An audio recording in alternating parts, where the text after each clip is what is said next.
Mbote, un grand merci. Na bande konyo subali ko s'abonner. Boye madame Lisusu na espace toujours na été l'enseignement et surtout mingle to kozala basé sur évangélique et puis pourquoi pas ezala ba prophétie que vous la donner dans cette émission. Restez toujours connectés puis branchés dans notre chaîne Prophète Ézéchiel officiel. Partagez cette émission Kobo Santé, yo nous abonner, s'abonnez-vous, activez cloche de notification pour tous la notifier à tout moment. Yo pas dans poster et kozala chaque fois na live Mosala Nzambe sur TikTok obetika Prophète Ézéchiel wana ko kamate rapidement parce que kuna ba Nzambe pe bali et béni tozo bani na o eteli sorcellerie et conscient. Est-ce que ba cause ba conséquence ni na sorcellerie et conscient? Est-ce que moto ali na sorcellerie et conscient oui peut kozala na bonheur na vie na ye ou soit ko kamata pe ba chance? Est-ce que za malamu to so solo yango na ba question mingi ko la poser dans cette émission? Je suis là avec l'homme de Dieu, le prophète Ézéchiel, l'homme de Bishima Malaki ba période ya vivre la francophonie tozaka kawana toujours pour na ko servir peuple Nzambe na pesi mbote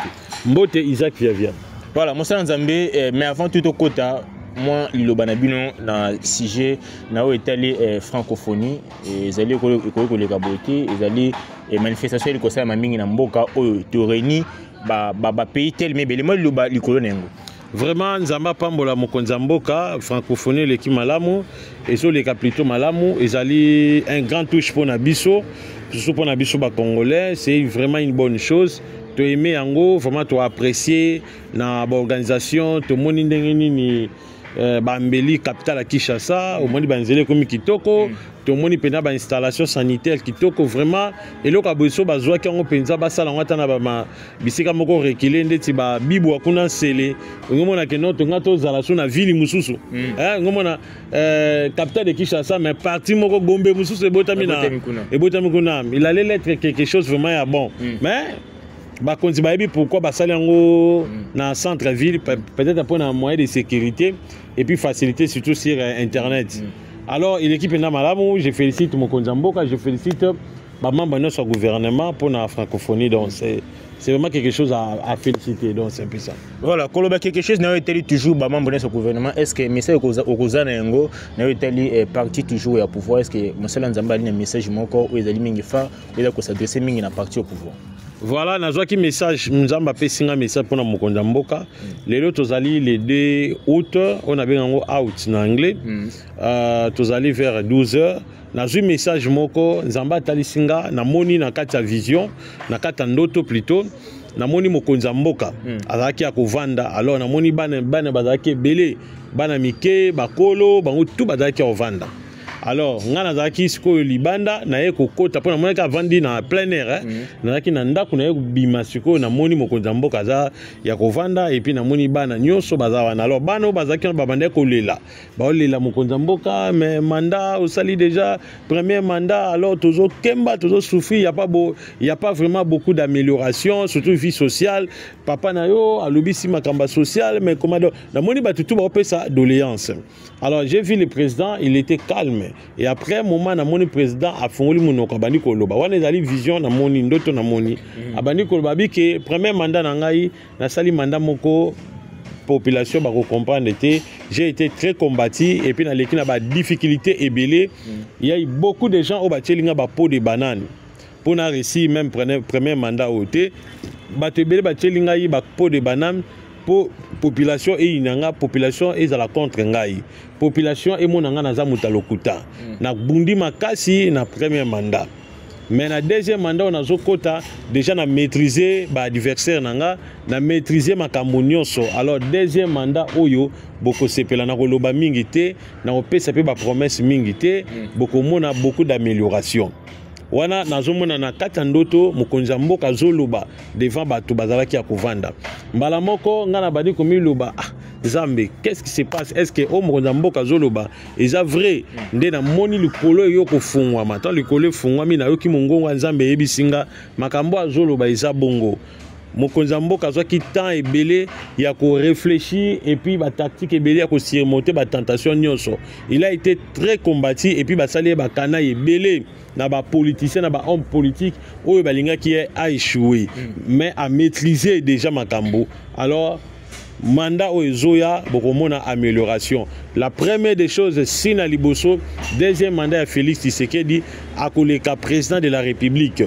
élection que ça Félix a le président de la République a gagné élection et puis à la majorité ébélée. Alors la majorité ébélée c'est ma profession. Alors tant on gagné ni wana a centraliser plus sur les social à congolais.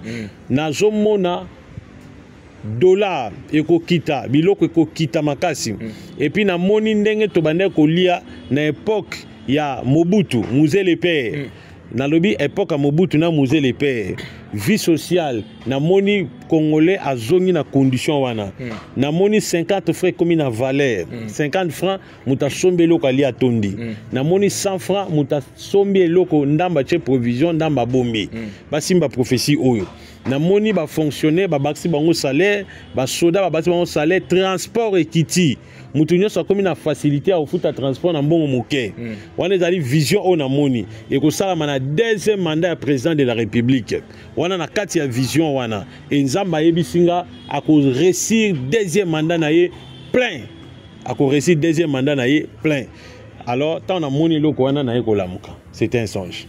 Vraiment, juste profession Moussa Nzambé, est-ce que vous croyez aussi avec le président Félix Antoine, son excellence, si c'est que vous croyez vraiment dans un Congo nouveau vers le président Félix pour te aider que le long se déroule, est-ce que tel Moussa Nzambé monter la mission commune, est-ce que besoin de mêler avec le président Félix assurant ces alliés Congo à venir avec lui vraiment naza politicien mais azali choix ya Nzambé pour na ba congolais donc président Félix aza choix o Nzamba poni pour na ba congolais choix o Nzamba poni pour na ba congolais eza président Félix yango moni Nzamba bisinga akoleka deuxième mandat ça la deuxième mandat na plein complet.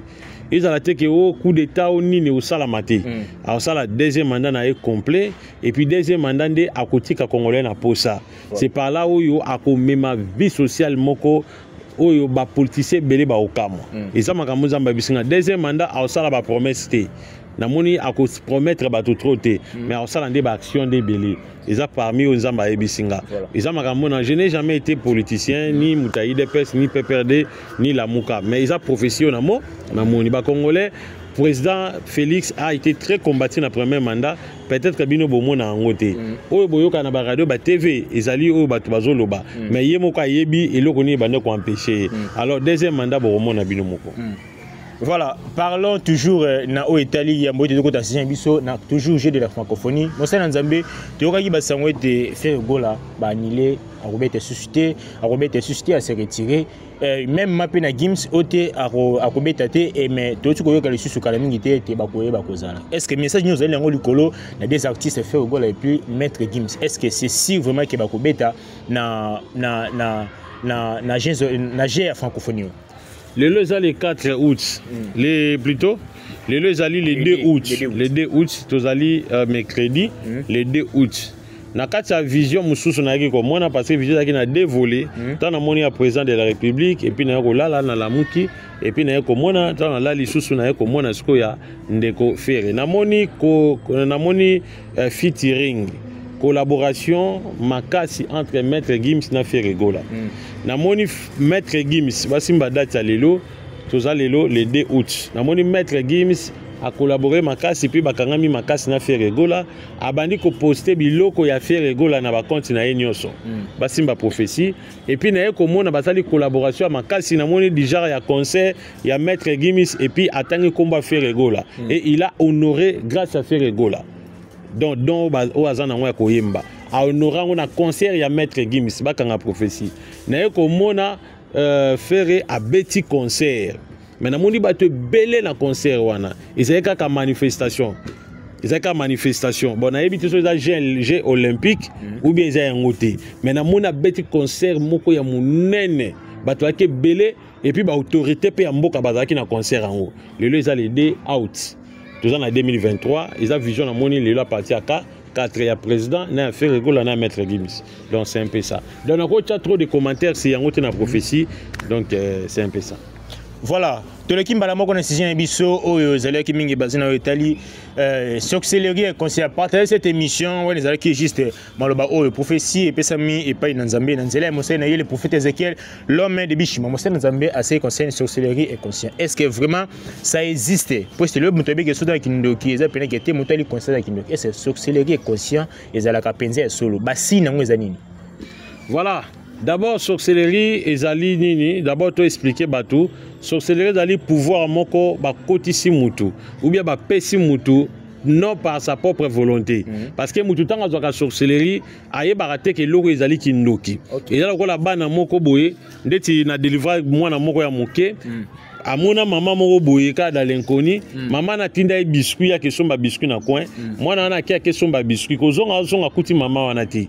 Alors moi na garder biscuit au lieu yebisa ba parents na ke mama mo na coin tindinga bina venir tindinga biscuit na ye ko mona ete ba parents ba s'en charger na biscuit, mwana wana azui biscuit ali yango à côté na chambre ali. Alors na butu tanga lali amoni ba tole longwe. Amoni mukoko wana koti azalaki alati blamba noir na batu baki 4 alors ba ayebisi o pesanga biscuit nanga yabi menga na yiko luka yo pozo biscuit mena moni yo te abisa ba ngai na ye na zalaki te mena déplacer ki na yesko pe nga biscuit bon na minute wana tu n'as pas les biscuits ndesko yo mama wana koko na lobi bon lokolo za biscuit nanga te il faut o comme esclave nanga au futa nyonga biscuit nanga po futa nyonga biscuit nanga il faut to kene na mboka o nanga na kendaka na initier yo et par là que nyongo nanga wana au futa ngo à partir ya ko bomamu mutu je comprends alors une fois moi n'a pas komaki bon talaka mwana muke moi sala autre mais zate ayiki kondima nde ba simbi ba china mu Congo ba pumbwe ba kena mboka moko inkoni alobi mboka na ta ba koti ba tunyo so bazaki bolumbu mutazaki na bilamba azate ba tutu bazaki bolumbu amoni mela mindele amoni na batu mwindu alors tant ba komaki bon amoni mboka ngoza munene mais ezana ba kan na ba kan batusu bana kan équipe na bango mususu équipe na bango mususu équipe na bango mususu alors yetanga kei muto ayaki ko zoai koko ayaki ko zoai yepa dans une équipe ni dans le rôle chef capitaine alors tant ya komi ba ipse soyez les bienvenus alors ba présenter mukola liboso il faut ba pese musunya lia po so kindoki bien esengeli olia mutu pour ça olia musunya mutu ozala sans pitié motema wana ya mawa ekolongwa motema wana ya pitié quoi ekolongwa donc okoma esprit mabe okoma penda babenga ke non okomi na esprit moko dur alors tant akomi wana ba servir musunya mutu to ba servir musunya mutu ali yango meli makila mutu c'est par là molimo échangeaki akoyokela suma mutu mawate alors kuna so ba yebise lokolo za débutant au côté déjà nyongo musuni oyo lié eza déjà to côté nyongo alors awa na katiawa lokolo na nous a débutant avant que to peso d'abord pouvoir ya kobima to pesa yo possibilité awa musala na liboso fungolela ka bandoki ba porte ça veut dire comme sentinelle donc il faut comme avant yango mona mwana so ba pesa ki ndoki avant ou bien ça début na sorcellerie abandola la toujours avant au moins à 19h à l'ali au moins à suba à partir à 20h à suba à partir à 19h yeba que moi na temps suba déjà avant ou bien zola l'avant yeba que moi na déjà à ça la voyage astral donc moi na déjà na bondoki o to bien na tiluba boulogi alors une fois tant à commis na monde wana abani pe ko fungola bandoki ba porte fungola bandoki ba porte si ba yebi c'était moi va na boité et sengel sikoyo to pesa yo téléphone to pesa yo na phone et puis to pesa yo moyen oyo obando salati si un problème okope ko benga biso et puis faut to pesa yo lupangu to pesa yo ndaku to pesa mutuka et puis to pesa na bagarre de corps bando tambola na yo wana kuna na monde wana siko ba yebisie pozo biloko wana sengelo sala sacrifice nde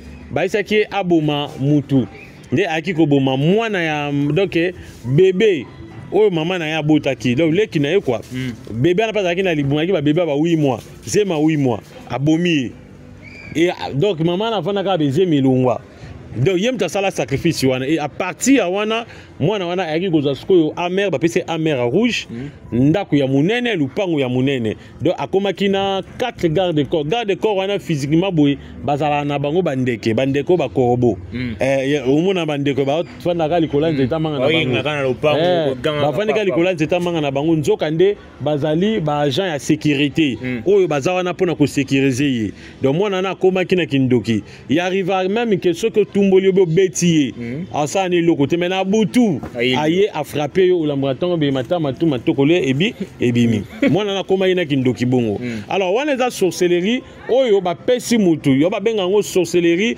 moko boye mutaza ki na posa na yango te mutalinga ki yango te mais suite ya ba problème ba pesi sorcellerie vous comprenez alors en dehors de ça ils ont sorcellerie ba benga ka inconscient inconscient et la sorcellerie moko ba benga ngo héréditaire sorcellerie wana eutaka à partir ya famille parce que biso ba africain il faut to belo komoko to botama to kuta kindoki na kati ya famille ezaka na coutume. Est-ce que chaque famille aussi c'est une exception? Chaque famille nyonso eza na sorcellerie nango tout.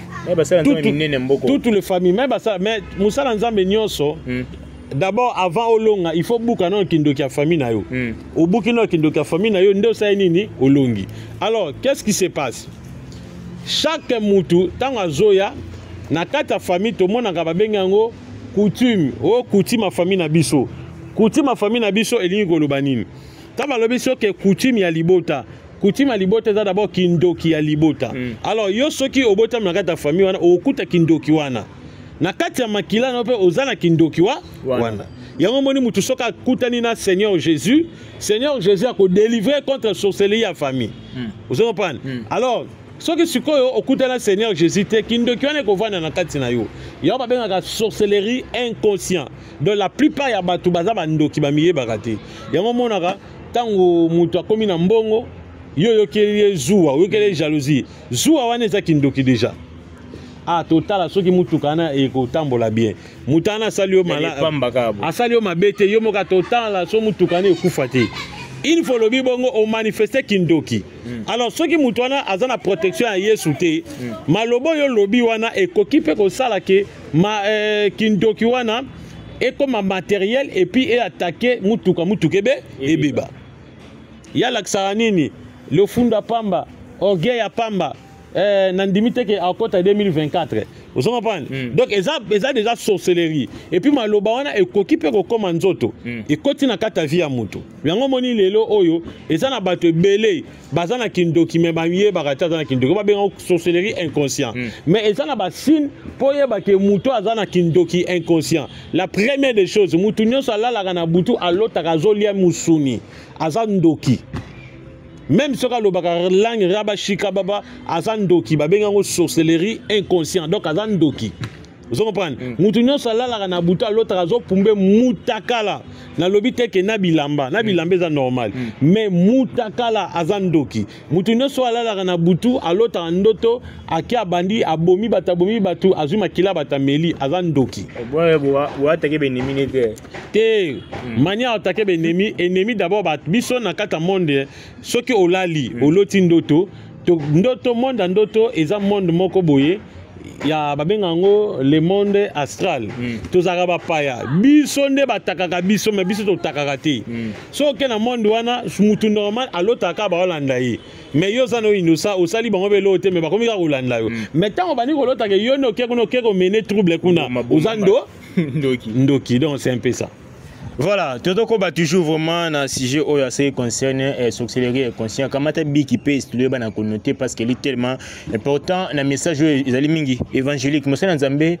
Toujours dans les combats, c'est mes balles peut-être pas jeune, bah monsieur ba koli, bah comme on a âge moi quoi ma bala, bah monsieur ba comme na âge luka musala. Bah conséquence c'est ali nini ceux qui m'ont dans sorcellerie conscient na temps au âge poussani, on me ko libala, on me ko luka peut-être musala. D'abord problème dans ma cas c'est mutu soit dans la sorcellerie inconscient.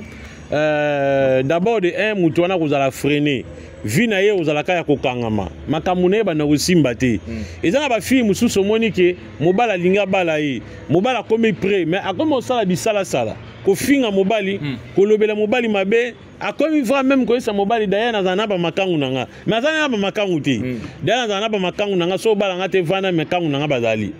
Vous comprenez? Si on sommes à la boyende, abandonné, c'est mon balo zaki mambalukuta. Nando becho mutema. C'est ça la sorcellerie. Donc à ça déjà na gindo ki baboya bala. Na kati ya butu déjà azana mobali. Yana basi belé lelo. Na kati ya butu baza déjà na mibali. Aza déjà na mobali chéri na yazali. Na moi boye moye à s'attendre na mobali na ye boyeza te bando soit na pas pamba parce que na butu aza déjà na mwasi na ye aza déjà na likangu na ye. Donc il y a beaucoup de gens aujourd'hui oyo baza mariés spirituellement oyo ba bala spirituellement bazali. Donc c'est un peu ça. Et bon lelo ceux qui pensent to lipi kotala malamu mosali na Nzambe na bandeko basi o ba ko kuma difficulté bon kota bandeko mibali lelo o peut-être que azali wana bo akoli atengi kilasi mais makambo pene ko marché mingi te. Comment faire? Et puis mosusu est-ce que lelo o ba sorcellerie conscient est lié par les sangs de nos familles ou soit est lié na esprit ou soit l'âme? Non, sorcellerie inconscient d'après mes des choses sorcellerie inconscient eza mutu azali lié à partir makila parce que yo okoki koya ko pesa kindoki na kati ya libota mususu te soki na libota wana ba permettre yo te même mwana o ba pesa kindoki fo yebelo ko moko avant ba pesa mwana kindoki il y a un doki na kati ya famille na bango oyo ba ko contacter yi parce que quand sorcellerie mutu ils ont un processus yango moni même mutu toki ake na maikari pour azala initier il faut ba belela nanu ba ancêtre ya famille na ye ba ko invoquer ba ancêtre la famille ne ba opesa ndingisa ba valider yango mona ba so ake simba kisi mona nganga lubyo ba kokono ba boyi oui ba boyaka témoin kota na mondo yo ezate ba protéger parce que bango déjà ba kota ba sibisa ba conséquences ba somba déjà ba retomber ya ba descendants alors ba génération ba kola na nzela na bango mabiti ozo pa ba boya o ba kokono ba boyi ba koko ba boyi po sa nini o kota makambo simba makambo o kindokeza ka système makila banganga baloba ngo oui eza pensa bongo. Donc mutu pas simba kisi faut ba koko na même kindoki il faut ba koko donc pour ba pesa sorcellerie ba ndoki ba ko cibler pour ba tindaka te faut moi no baby c'est pour to baby sa libota wana lokola mon papa na za pasteur baby sa bana ne pour ba bulisa papa na ye il faut ba location na famille na ba ndoki ya famille o ba ko collaborer bango ne so ba ko fungola ba porte afin que kindoki e kota e vanda pena na nzota mwana et mwana bana osala bisa la sala. Donc c'est un peu ça. La sorcellerie est tambolaka bongo ils appellent ordonné osomon yango moni lelo oyo ba tout temps nazo bake ba chef coutumier mona bango ne ba garda ka bondoki na ba famille tous les chefs coutumiers ba garda ka bondoki ya famille coutume ya famille coutume wana osomona eza bondoki même tant mutake na ko bala mwasi agenda ande ko lesa bondoki ya famille wana surtout ba yanze loko za plus grave moyanzi so baliye fo bala pe kintudi wana kintudi wana za koko moko vana na ye na famille po soki obalite koko wana nde mutu abandolia oba bana obali ofuti mbongo et pas moi so ba 3000 opesi bango 2500 après olongo so mbongo so keko bala kintudi aza mwana mobali opesi pe bela mbongo aliya lobi ça va ali na pesi bino mwasi na za so na droit à contrôler moi noté et si liwa nous mwasi wana. Donc c'est ça la sorcellerie. C'est que la famille peut aller important ko katara ngo pour makila na pene da séparer au katara ngo non ba le connais à la non balia famille ba katara ngo te balia famille de ba idika kango pe ba purifier kango cela veut dire que tant obotami okuti bondoki na kata libota na binu yo eloko esengeli osala esengeli kolinga te o se soumettre na bondoki wana luka osala déclaration ya kozwa un autre chemin. Cela veut dire que luka okota na kati ya makambo kibonzambe yesu a initié yo ce qui yesu a initié automatiquement kozala destin ya sorcellerie au comme destin ko ya bonzambe na yesu. Vous comprenez? Comme si moi na Yesu. Alors moi sorcellerie et influence exactement mais lien wana kozala. Au fil et à mesure ozana mumubunzambe te au kiti muke ale ba lien wana réclamer yo ozonga na sorcellerie ya famille ngo mona ka pasteur aza mungala mais ba sœur nyonso bilanga na ye. Vous comprenez? Pasteur mungala mais ba sœur nyonso église bilanga na ye pona nini makila bangala ezanzo nzoto donc c'est un peu ça. Voilà, tokomi kokoma penza na suka émission oyo miba to zaki mingi branché mosala Nzambe kasi comment faire pour na ko purifier les sangs ndenge botu ko lobayete pour na ko éduquer bali en famille ngo pe olengi ni ko sala pour na ko longwa ko za délivrer na sorcellerie et conscient aux elimi mpe ko tungisa bato bali ko landa biso babenga nga na plus 243 97 76 24 404 baye na église nazo yamba batu dimanche nyonso à partir à 8h30 déjà to bandi bokoma 7h 8h bokoma avenue Banzambo ma numéro 4 commune Munga Fula donc babenga wana na opesa bango mayele tokolo bango na TVT donc bato ba luka ba comprendre ba yeba wana en privé donc c'est un peu ça. Wana ezalaki liloba mosali ya Nzambe na bandeko nyonso bandaki biso bolaki tellement branché. Connectez-vous aussi sur TikTok Prophète Ezekiel wana kokamata mbango topé bino bandeko ya Facebook Prophète Ezekiel. L'homme de Bishimali penza facile à trouver pour nous causer toujours connecté puis en même temps la base de ce nyonso ndao ya YouTube koba toujours na s'abonner sur notre chaîne Prophète Ezekiel officiel. Je dis un grand merci à celui qu'on appelle Veriterie mon président pour na bilili kitoko oya malamu vivez toujours la francophonie dans notre pays pour nous causer musa malamu la l'état na biso bali kosunga pour nous koteka image ya mboko ekende penza mingi musika. Je vous dis bye et à la prochaine.